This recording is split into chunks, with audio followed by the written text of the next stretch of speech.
Депутаттардын шарты түзүлбөсө, алардын консультанты болбосо, жардамчысы болбосо, өзүнүн жашоо шарттары болбогон, өзүнүн айлык менен жашаган депутаттар да бар да, ошолордун шарты болбосо элдин жоопкерчилигин кантип алат деп ойлойсуз?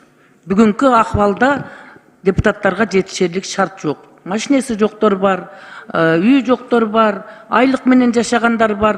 Анан миңдеген арыздар келет, бир жардамчы менен эмне жумуш аткарат депутат? Аткара албайт, жетишпейт эчтекеге.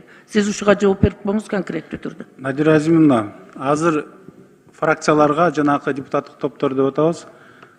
Секретариат штаттык бирдиктер бар. Ошол пропорционалдык негизде бөлүнөт. Бул биринчи. Экинчи, бир жанакы помощник калып атат, консультант. Бир консультант. Ал эми дагы кошумча жанакы канцтоварларга деп, жанакы авиабилеттерге, бензинге деп бардыгына депутаттык фонд бар. Ошонун эсебинен азыр эми чогуу жана кабыл алабыз деп атпайбызбы? Ошонун ичинен сунуш берсеңер, балким бир жанакы секретарь референт алганга шарт түзүлөт.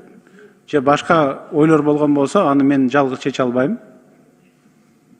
Сунушуңарды берсеңер, ошого карата чогуу чечим кабыл алабыз. Талант Турдумаматович, сөзсүз түрдө бир консультант, бир помощник болуш керек, эгер депутат толук кандуу иштей турган болсо. Болбосо болбойт. Анан жана бензин, башка дегениңер ал болбогон нерсе, ал толук кандуу депутатка шартты түзүш керек, кайрадан бүт карап чыгып туруп.